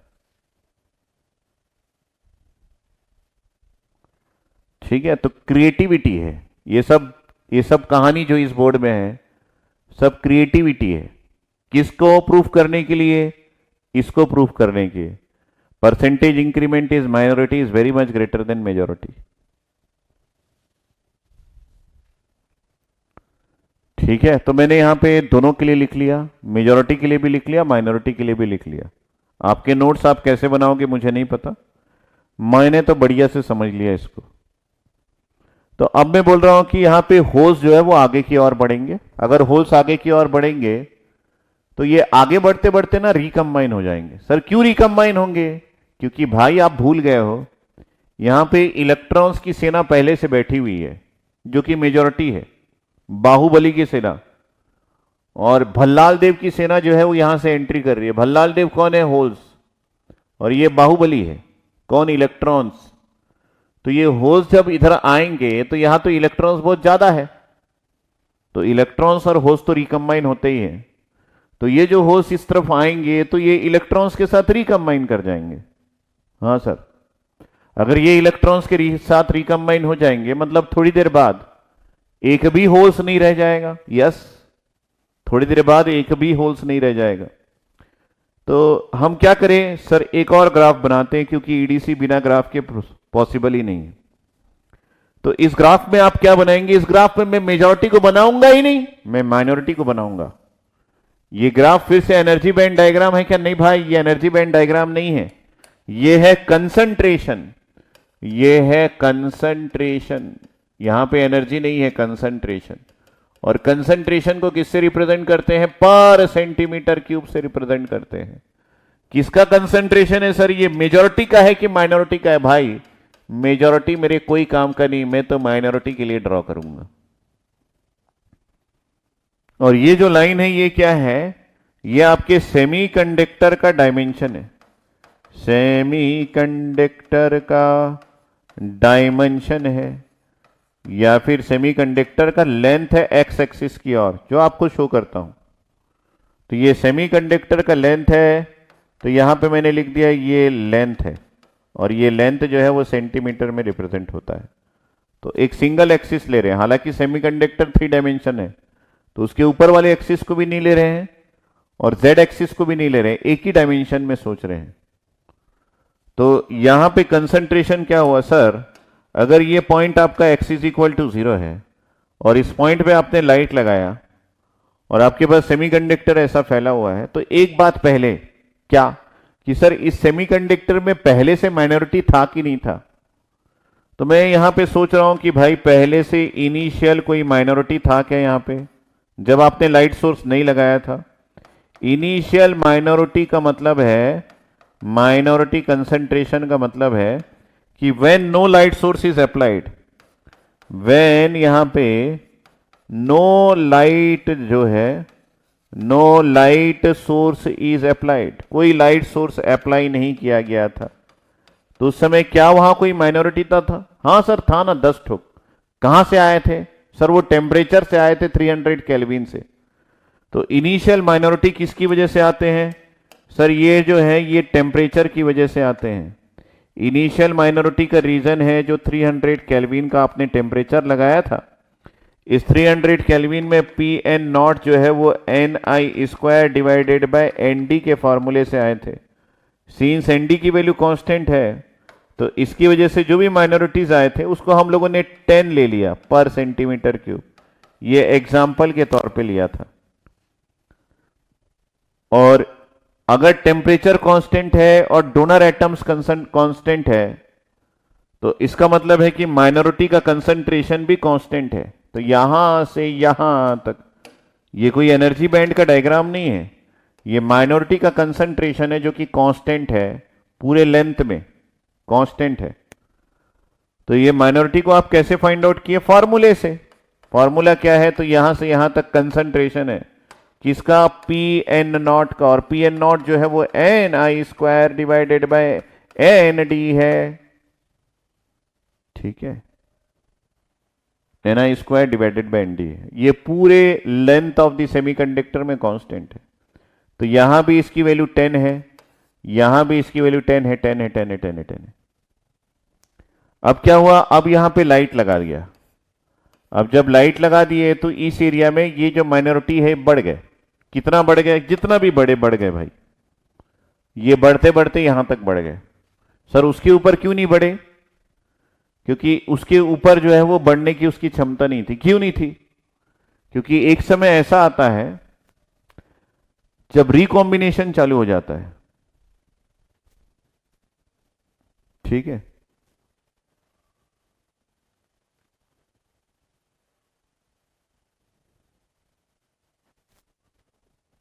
ठीक है। तो एक समय आता है, आपको यह पता है कि रिकॉम्बिनेशन किसके डायरेक्टली प्रोपोर्शनल है? ये चैलेंज था क्या?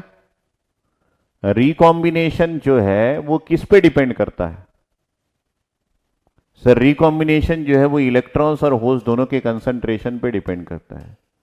अगर ये बढ़ता है तो रिकॉम्बिनेशन भी बढ़ जाता है। तो जब आप लाइट सोर्स लगाओगे और चार्ज कैरियर्स बढ़ रहे हैं तो एक समय बाद जो है वो बढ़ना बंद हो जाते हैं। क्यों बढ़ना बंद हो जाते हैं? क्योंकि जितने रेट से चार्ज कैरियर्स जनरेट हो रहे हैं, है ना, कौन होल्स जनरेट हो रहे हैं, उतने ही रेट से होल्स रिकंबाइन भी हो रहे हैं। ध्यान से सुनिएगा, ये बहुत इंपॉर्टेंट है। ये क्या है? इसका मतलब है कि जनरेशन रेट इसको अपने दिमाग में बैठा लीजिएगा। Generation rate is equal to recombination rate.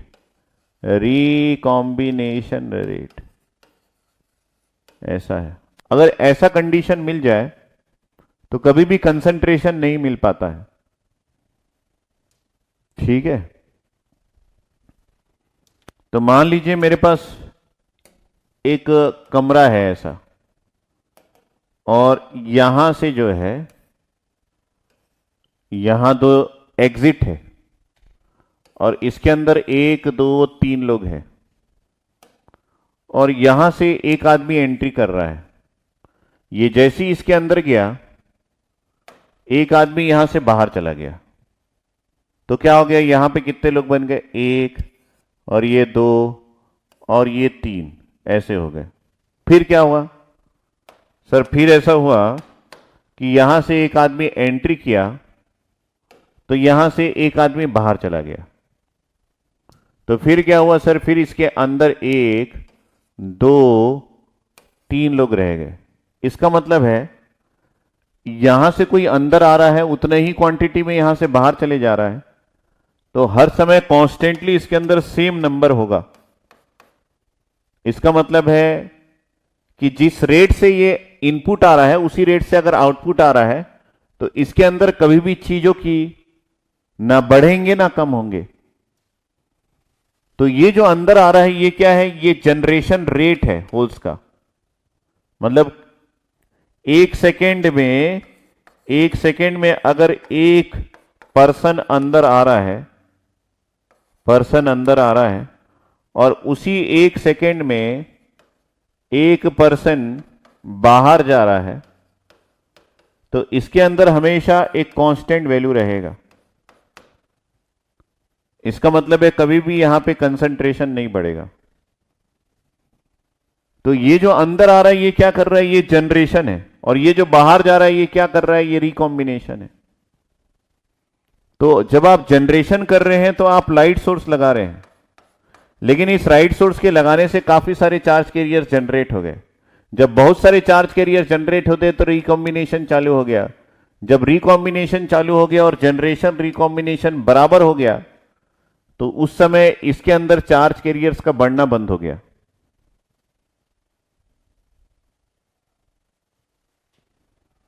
तो इस कंडीशन को हम स्टेडी स्टेट कंडीशन बोलते हैं। ये एक नई टर्मिनोलॉजी है जिसको आपको याद रखना है, स्टेडी स्टेट कंडीशन।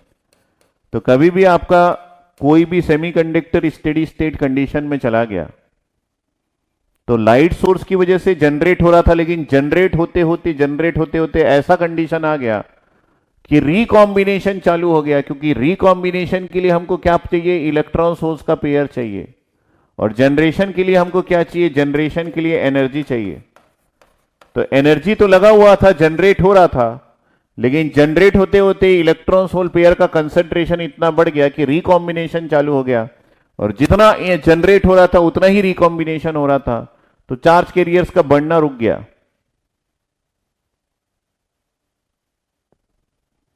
तो उस कंडीशन को हम स्टेडी स्टेट कंडीशन बोलते हैं। इसलिए मैंने बोला कि थोड़े समय बाद आपका चार्ज कैरियर्स यहां तक पहुंच गया, बढ़ते बढ़ते। ये कहां था? ये 10 था, और ये बढ़ते बढ़ते यहां तक पहुंच गया। अब रिकॉम्बिनेशन भी चालू हो गया, जनरेशन चल रहा है, रिकॉम्बिनेशन चल रहा है।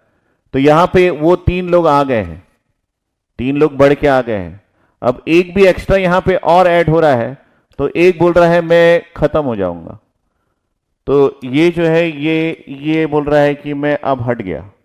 तो ये बोला कि चल मैं ऊपर चले जाता हूं, तू थोड़ा ऊपर आ जा, और ये जो नया आया है ऐड करके ये यहां आ गया। तो आप देखिए फिर से तीन हो गए, मतलब ये जो लेंथ है ये तीन का ही हो गया।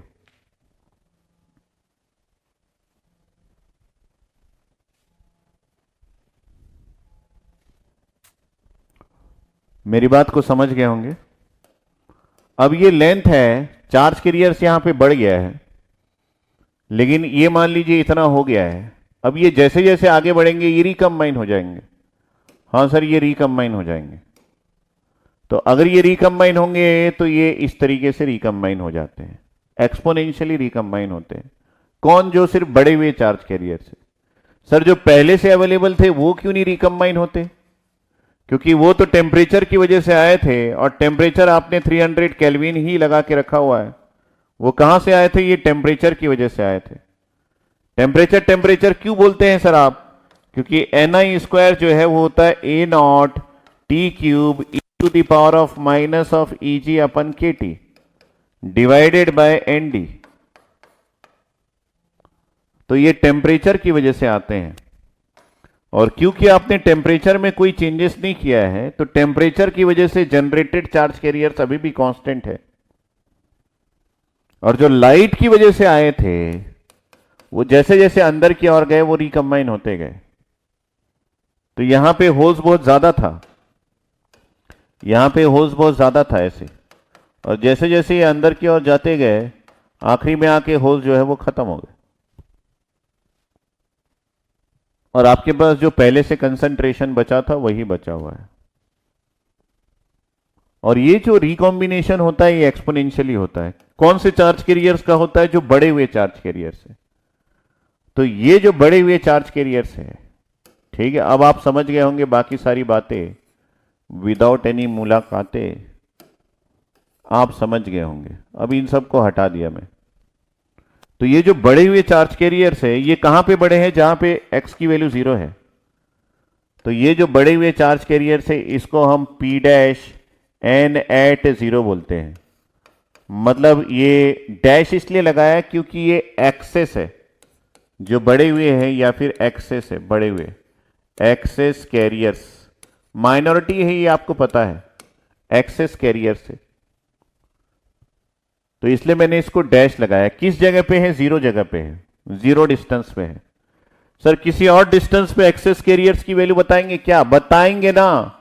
यहां पे p dash n at any distance x, इसकी वैल्यू क्या है? जो p डैश n एट 0 पे था वही तो रिकम्बाइन हो गया है। रिकम्बाइन हो गया मतलब x डिवाइडेड बाय LP आ गया। अब एक नया पैरामीटर आया LP, इसके बारे में बताएंगे।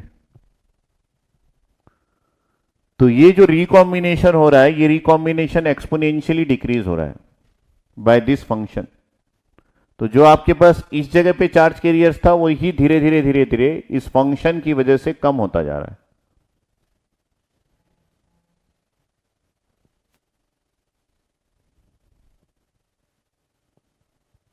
देख लीजिए इसको, कितने प्रतिशत भारतीय को समझ में आया बता देना। तो यही है माइनॉरिटी कैरियर का इंजेक्शन। हम इसको लो लेवल इंजेक्शन क्यों बोलते हैं? इस बात को सोचने की नीड है। नितिन चिटोरिया को समझ में आ गया है। जिसको जल्दी समझ में आता है वो मेरा सबसे प्यारा होता है। मिश्रा जी को भी समझ में आ गया है। अभिजीत राज को समझ में आया, ultimate sir.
So I think कि आप सबको समझ में आ गया हो।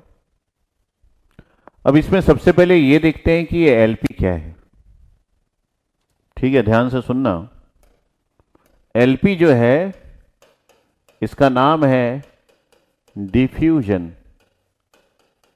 लेंथ।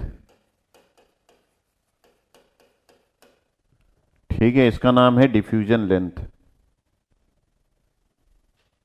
और एक और होता है टॉपी, इसका नाम है लाइफ टाइम। ये पी लिखा है इसलिए इसको ऑफ होल्स लिख देते हैं, और ये पी लिखा है इसलिए इसको भी ऑफ होल्स लिख देते हैं। ये दोनों होल्स के लिए है। सिमिलरली हमारे पास एल एन भी होता है और टाउ एन भी होता है। ये क्या होता है, ये भी हमारे पास डिफ्यूजन लेंथ होता है ऑफ इलेक्ट्रॉन्स, और टाउ एन, ये टाउ है टाइम, ये है लाइफ टाइम ऑफ इलेक्ट्रॉन्स।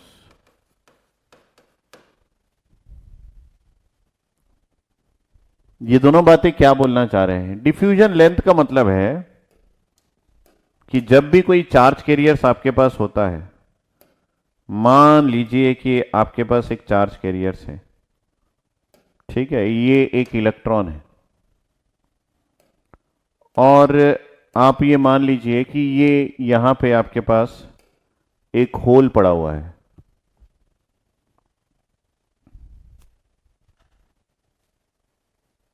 ठीक है, तो आपको पता है कि जब भी डिफ्यूजन होता है तो किसी एक डायरेक्शन में ही मूवमेंट होता है। पोजीशन को चेंज कर देते हैं। मान लीजिए इधर पे होल है और इधर पे इलेक्ट्रॉन्स है। ठीक है, तो डिफ्यूजन होता है तो चार्ज कैरियर किसी एक डायरेक्शन में ही जाते हैं।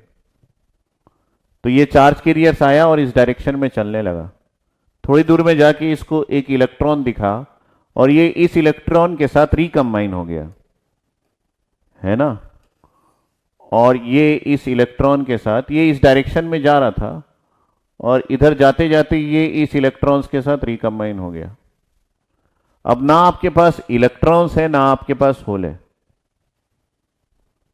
तो ये कितनी दूर में जाके इस इलेक्ट्रॉन्स के साथ रिकम्बाइन हुआ, उस लेंथ को हम डिफ्यूजन लेंथ के नाम से जानते हैं। उस लेंथ को हम डिफ्यूजन लेंथ के नाम से जानते हैं। डिफ्यूजन लेंथ को डिफाइन करें तो ये सिंपल सा है, ये कितना रास्ता ट्रेवल करता है रिकॉम्बिनेशन के पहले कोई चार्ज कैरियर्स। एकदम सिंपल है। होल यहां पे आया था, आगे बढ़ा। क्यों आगे बढ़ा? क्योंकि डिफ्यूजन एक ही डायरेक्शन में होता है। सामने कोई इलेक्ट्रॉन दिखा, उसके साथ रिकम्बाइन हो गया। रिकम्बाइन हो गया तो ये जो होल है ये खत्म हो गया। खत्म, ये होल क्या हो गया? खत्म, द एंड। तो ये हो गया खत्म, खत्म हो गया, एंड। इसका मतलब है ये होल्स जो है वो इतने ही समय तक जिंदा था जब तक वो रिकम्बाइन नहीं हो गया। तो वो रिकम्बाइन होने से पहले जितना डिस्टेंस ट्रेवल किया उसको हम लोग डिफ्यूजन लेंथ के नाम से जानते हैं। सर ये जो डिफ्यूजन लेंथ को ट्रेवल करने के लिए उसको कुछ ना कुछ तो टाइम लगा होगा। जितना उसने टाइम लिया वो उसका लाइफ टाइम है, क्योंकि लाइफ टाइम के बाद तो वो खत्म हो गया। मेरी बात समझे क्या? यस।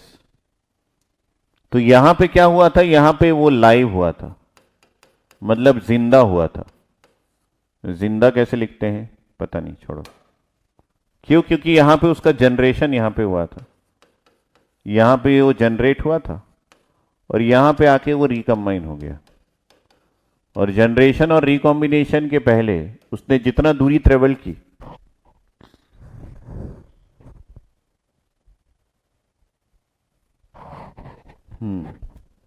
सो ये कुछ नहीं है, ये डिस्टेंस है। Distance travelled by holes before recombination.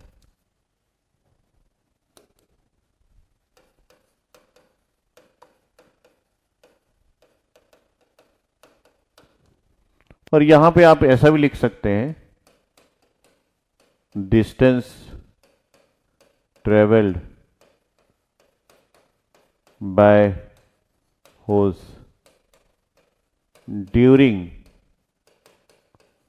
It's lifetime, वो अपनी जिंदगी में कितना दूरी ट्रेवल किया।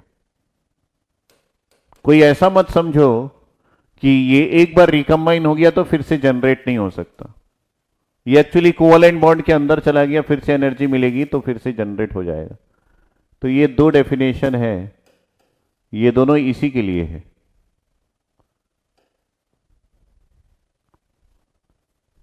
तो किसी को, कोई मेरे को जिंदा लिख के बता रहा है, जिंदा,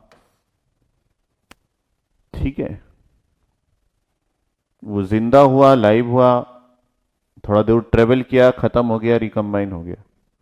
तो जितना दूर वो ट्रेवल किया वो उसका डिफ्यूजन लेंथ है, और जितना टाइम वो लिया उस डिफ्यूजन लेंथ को ट्रेवल करने के लिए, वो उसका लाइफ टाइम है।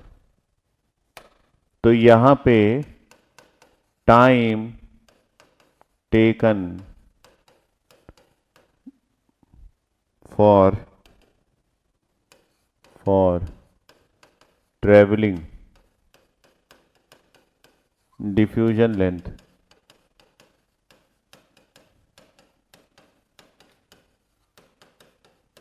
LP।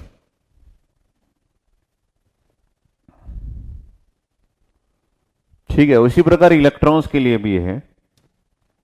अब मेरे को ये पता चल गया कि हमको डिफ्यूजन लेंथ, तो यहां पे अगर मैं, ध्यान से देखना, P डैश एन, अगर मैं x की वैल्यू LP कर दूं तो ये हो जाएगा P dash N of 0 into e raise to minus of LP divided by LP। तो ये हो जाएगा P dash N of 0 divided by E।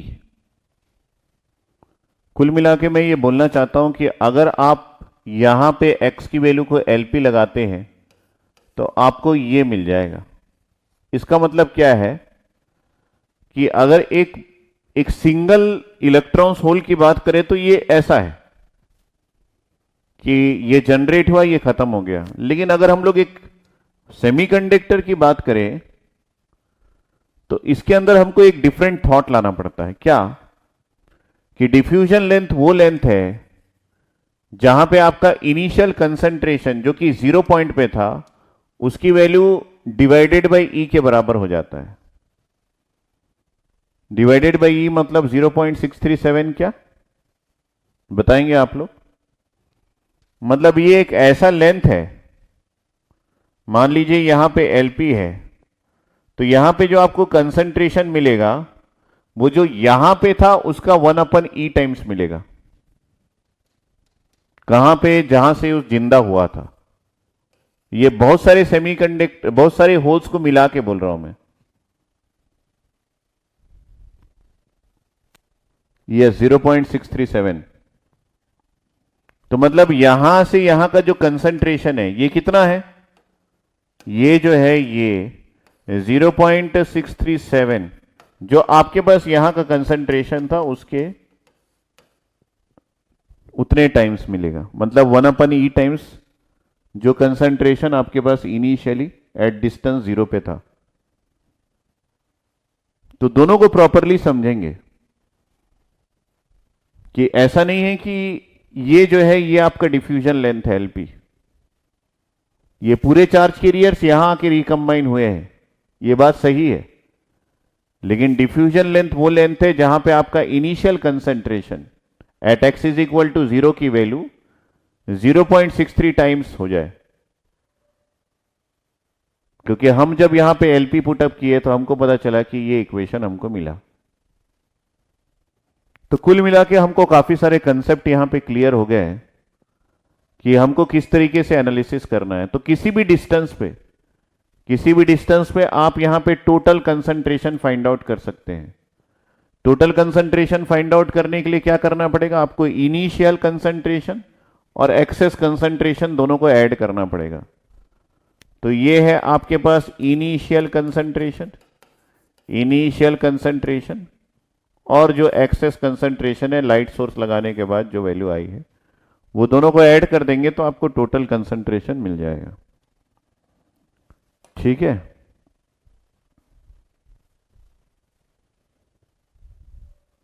Class 9 बजे खत्म होगा। 9 जो है क्लास एंड हो जाएगा और कल हम लोग इसके क्वेश्चन बना लेंगे। तो हमारा सब्जेक्ट जो है फर्स्ट यूनिट जो है वो खत्म। फटाके जलाओ, फुलझड़ियां जलाओ। आपका दूसरा क्लास डिजिटल का चल रहा है ना। डिजिटल में कितने हो गए भैया? कहीं मैं पीछे तो नहीं हूं?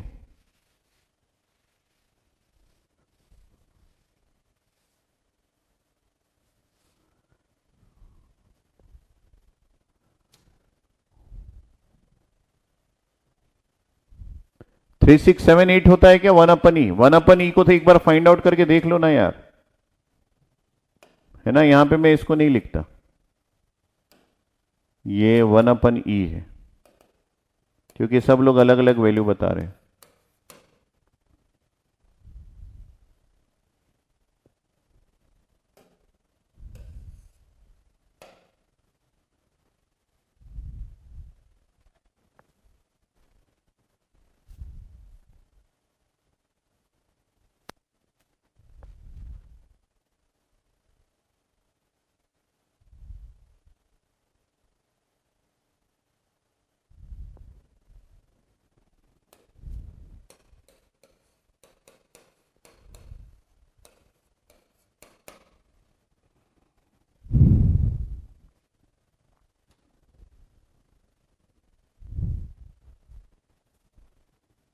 डिजिटल में थर्ड यूनिट चल रहा है और मैं देखो अभी फर्स्ट यूनिट में ही हूं।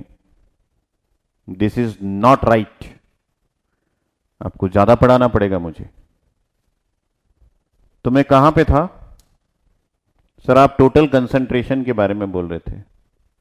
तो एट एनी डिस्टेंस, अगर आप किसी भी डिस्टेंस पे total concentration of minority find out करना चाहें तो आप कैसे फाइंड आउट करेंगे? तो मैं किसी भी डिस्टेंस पे मतलब P of X in N type semiconductor, ये जो है ये Pn0 plus P dash N of X से फाइंड आउट करूंगा।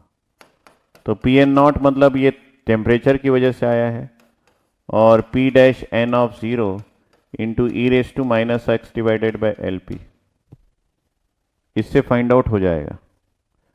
तो फॉर एग्जाम्पल अगर मैं at x is equal to 0 पे फाइंड आउट करता हूं तो क्या होगा? तो total concentration at 0 is equal to, ये तो Pn0 ही रहेगा और ये P dash N of 0 into e⁻⁻0 divided by LP हो जाए। इसका मतलब है ये तो 0 ही होगा, ये मतलब 1 होगा। तो आपको आ जाएगा यहां Pn0 plus P dash N of 0। तो 0 डिस्टेंस पे आपका कंसंट्रेशन तो इतना ही होगा। उसी प्रकार मान लीजिए मैं at x is equal to infinity पे फाइंड आउट करता हूं, बहुत दूर। तो बहुत दूर तो आपका फाइनल कंसंट्रेशन Pn0 ही हो जाएगा। देखते हैं आता है कि नहीं। तो ये Pn0 हो गया plus P dash N of 0 into e⁻⁻ divided by LP। Minus infinity 0 होता है तो ये वापस से Pn0 हो जाएगा। फॉर एग्जाम्पल मैं एक और पॉइंट ले लेता हूं at x is equal to LP distance पे। तो ये तो हम लोग निकाल चुके हैं। Pn at LP is equal to जो इनिशियल है plus P dash N of 0 into e⁻⁻x divided by LP हो जाएगा। तो यहां पे x की वैल्यू क्या हो जाएगी? यहां पे LP डिवाइडेड बाय LP हो जाएगी, डेट इज इक्वल टू 1। तो ये हो जाएगा Pn0 plus P dash N of 0 divided by E।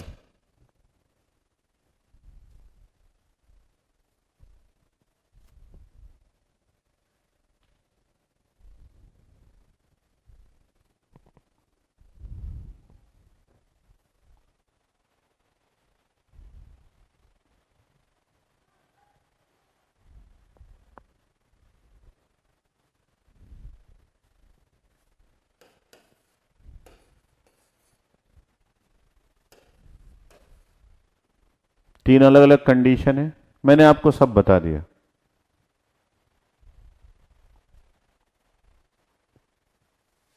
Sir ने कल भी और आज भी 6 आवर की क्लास ली थी, और हम लोगों ने कितनी क्लास ली?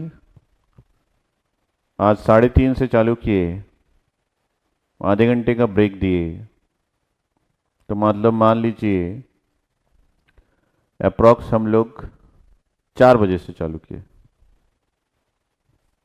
5, 6, 7, 8, 9, 5 ही घंटा पढ़ाया। तो आप लोग 6 और 5, 11 घंटा पढ़े हो आज।